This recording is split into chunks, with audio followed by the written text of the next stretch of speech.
A'udzubillahi minasyaitonir rajim. Bismillahirrahmanirrahim. Assalamualaikum warahmatullahi wabarakatuh.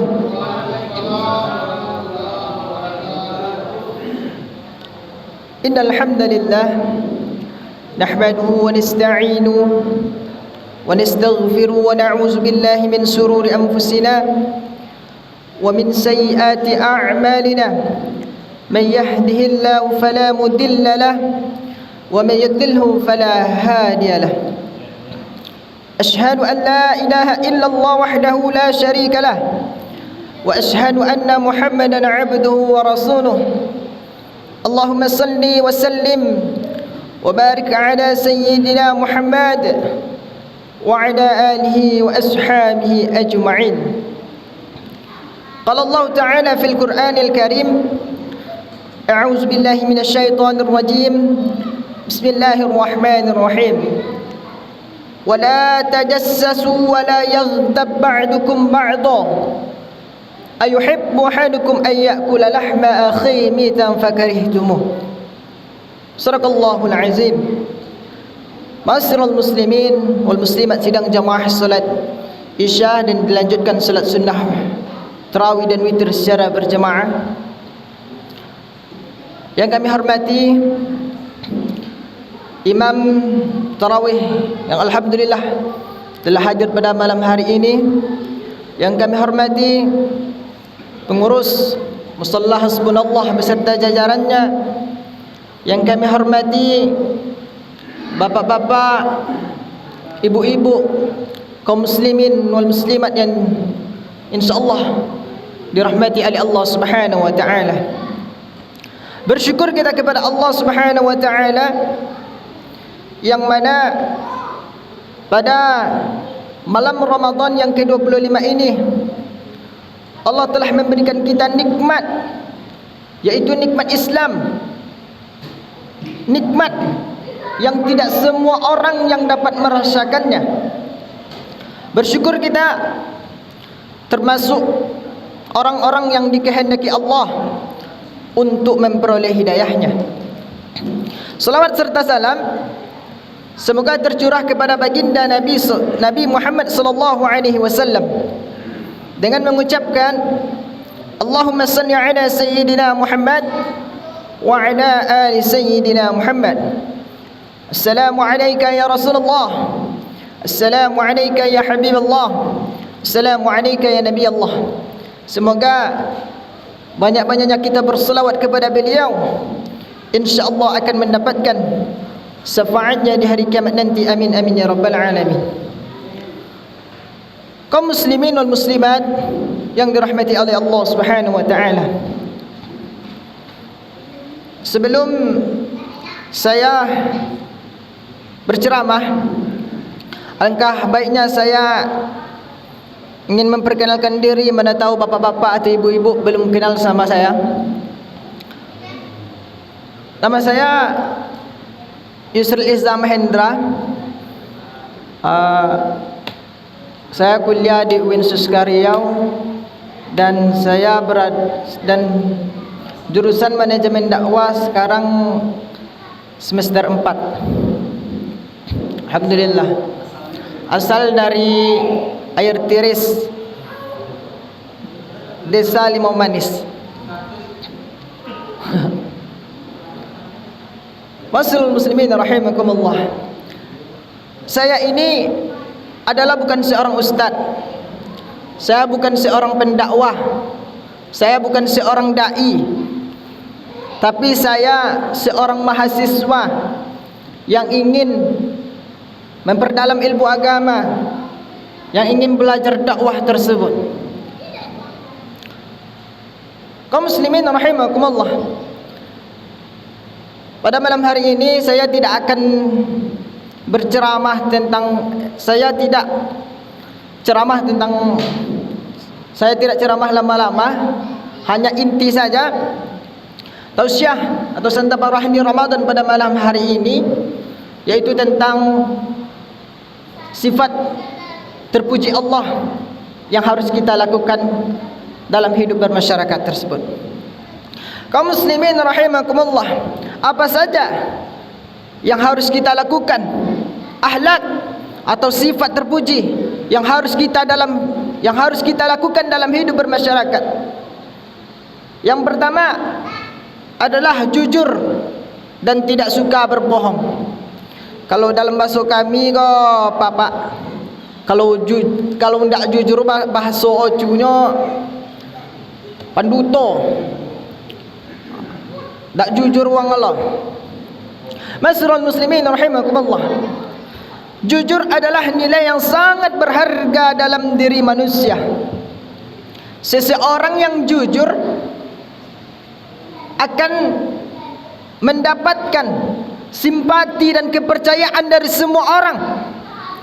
Contohnya, bila seseorang pedagang yang jujur akan memperoleh kepercayaannya si pembeli, maka hingga ia pun bisa sukses dalam berbisnis.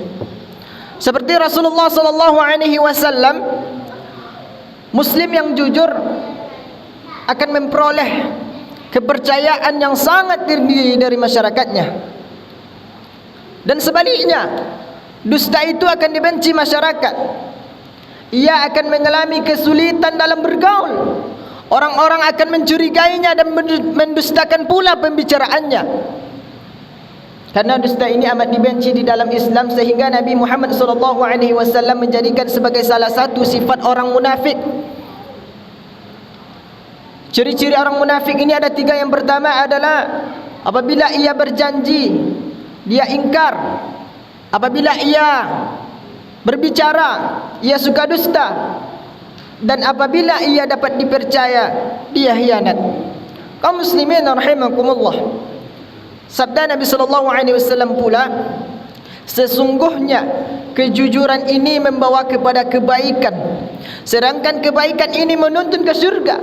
Seseorang yang jujur dan ia senantiasa berlaku jujur, pasti dicatat di sisi Allah sebagai orang yang jujur.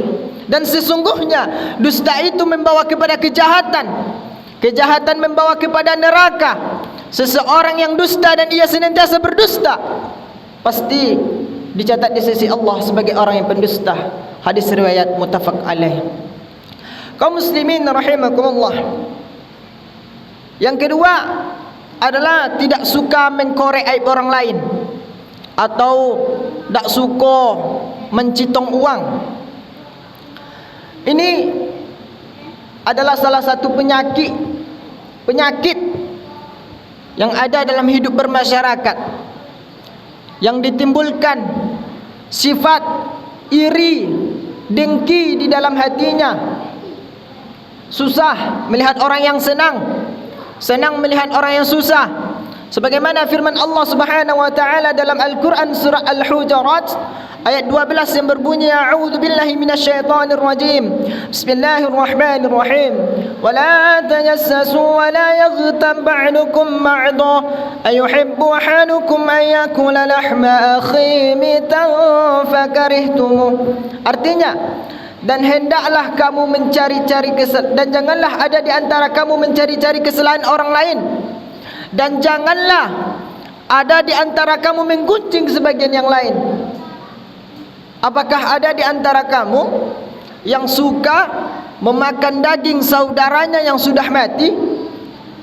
Tentu kamu merasa jijik kepadanya. Quran surah Al-Hujurat ayat 12. Kaum muslimin rahimakumullah. Di akhirat kelak, seseorang ini terkejut apabila ia melihat amal kebaikannya yang tidak pernah ia lakukannya di dunia ini. Maka dia bertanya, wahai Tuhanku, wahai Allah, dari manakah datangnya amal sebanyak ini sedangkan aku tidak pernah melakukannya, ya Allah? Maka Allah pun menjawab, semua itu adalah kebaikan, pahala orang yang mengumpat engkau atau yang menceritakan engkau tanpa engkau ketahui. Kaum muslimin rahimakumullah. Adapun sifat yang terakhir yang harus kita lakukan dalam hidup bermasyarakat, yaitu menegakkan amar ma'ruf nahi munkar di tengah-tengah masyarakat. Masyarakat akan senantiasa mendapatkan rahmat dan hidayah Allah Subhanahu wa taala. Allah Subhanahu wa taala berfirman yang artinya, sekiranya penduduk suatu negeri yang beriman dan bertakwa kepada Allah Subhanahu wa taala, niscaya akan kami bukakan keberkahan dari mereka dari langit dan bumi. Maka dua pilar utama pengundang barokah ini harus dijaga agar masyarakat menetapinya. Dan penjagaan itu adalah dengan menegakkan amar ma'ruf nahi munkar di tengah-tengah masyarakat. Jika tidak ada orang yang melakukan ini di dalam suatu masyarakat, berarti mereka semua berada di ambang kehancuran massal. Allah Subhanahu wa taala berfirman, A'udzubillahi minasyaitonirrajim. Bismillahirrahmanirrahim. Wal takum minkum ummatun yad'una ilal khair wa ya'muruna bil ma'ruf wa yanhauna 'anil munkar wa ulaika humul muflihun. Artinya, dan hendaklah ada di antara kamu ada segolongan orang yang menyeru kepada kebaikan dan memerintahkan kepada yang ma'ruf dan mencegah dari yang munkar, dan mereka itulah orang-orang yang beruntung. Kaum muslimin rahimakumullah, itulah tadi sifat terpuji Allah, dan masih banyak lagi sifat yang lain yang perlu kita miliki dan kita amalkan dalam kehidupan sehari-hari. Semoga santapan rohani Ramadan pada malam hari ini atau ceramah ini bermanfaat bagi kita dalam kehidupan sehari-hari. Kaum muslimin rahimakumullah, demikianlah ceramah santapan rohani Ramadan pada malam hari ini. Apabila ada kata-kata yang salah, itu karena kehilafan atau kebodohan ilmu saya, dan apabila dipetik kebenarannya, itu semata-mata karena ilmu Allah Subhanahu wa taala. Wallahu muwaffiqu ila aqwamit thariq. Assalamualaikum warahmatullahi wabarakatuh.